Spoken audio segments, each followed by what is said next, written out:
Alors aujourd'hui, on va se pencher sur un phénomène aussi discret qu'inquiétant, l'homogénéisation silencieuse de nos milieux naturels. C'est une histoire de perte, oui, mais peut-être pas celle qu'on imagine.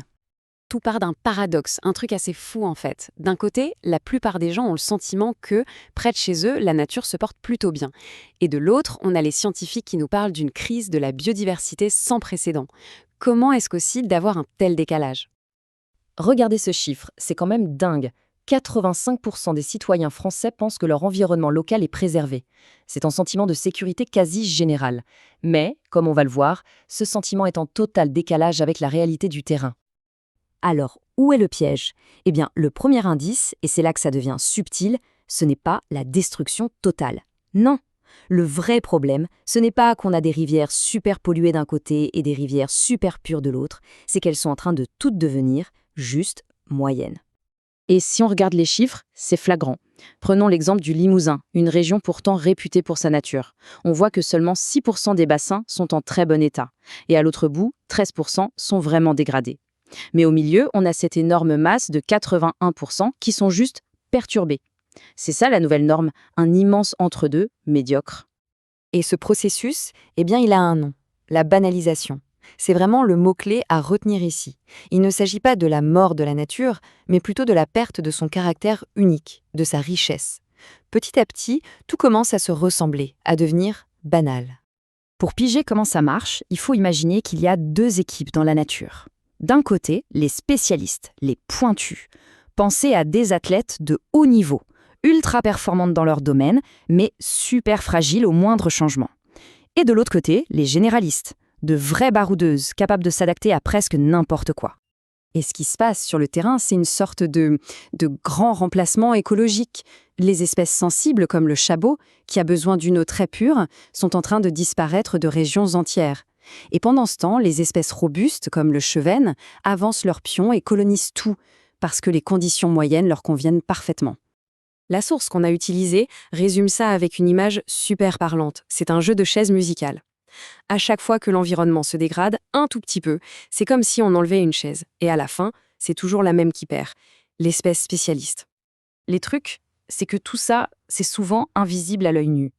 Alors pour que ce soit plus concret, on va zoomer sur un cas d'école, le destin d'une espèce que tout le monde connaît, la truite, dans une seule rivière, le Thorion.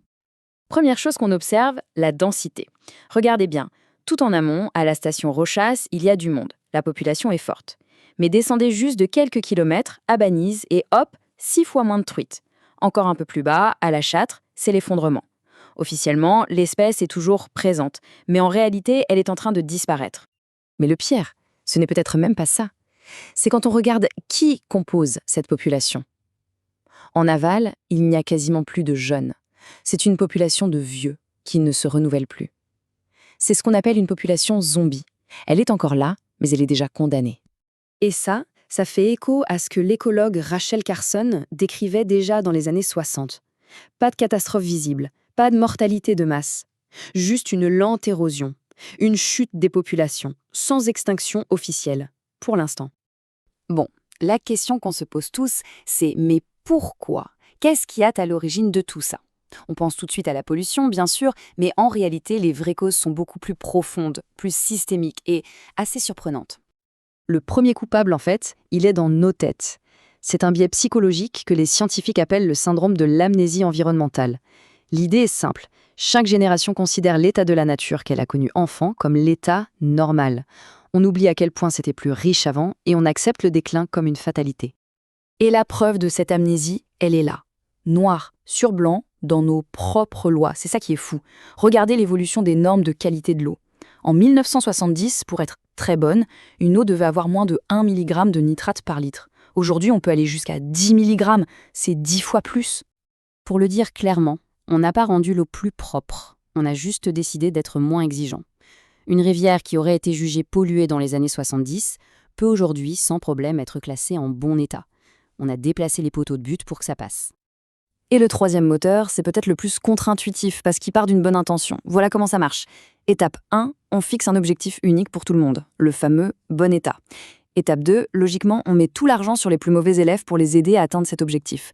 Sauf que, et c'est l'étape 3, la conséquence perverse, c'est qu'on abandonne les meilleures rivières. On ne leur donne plus de moyens, et petit à petit, elles se dégradent et rejoignent, elles aussi, la grande moyenne.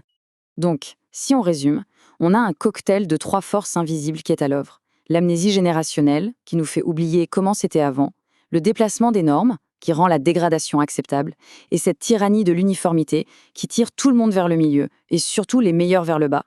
Et il faut bien comprendre que cette histoire de poisson, ce n'est qu'un exemple. C'est une logique universelle, qui s'applique aussi bien aux oiseaux de nos campagnes qu'aux forêts.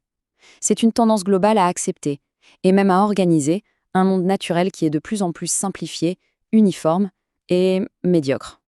Alors, comment on sort de là? Les pistes suggèrent qu'il faut complètement changer de logiciel.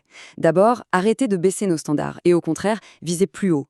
Ensuite, penser à la santé globale de l'écosystème, pas juste à sauver une ou deux espèces emblématiques. Et surtout, la clé, investir massivement pour protéger ce qui est encore exceptionnel, nos joyaux, au lieu de mettre toute notre énergie à réparer ce qui est déjà cassé. Et ça nous laisse avec une dernière question, une question un peu vertigineuse. Le plus grand danger de la banalisation, c'est qu'elle s'installe sans faire de bruit, en redéfinissant ce qui est normal. Alors, si ce monde appauvri devient notre nouvelle référence, est-ce que la bataille n'est pas déjà perdue avant même qu'on ait commencé à se battre? C'est une idée qui donne à réfléchir.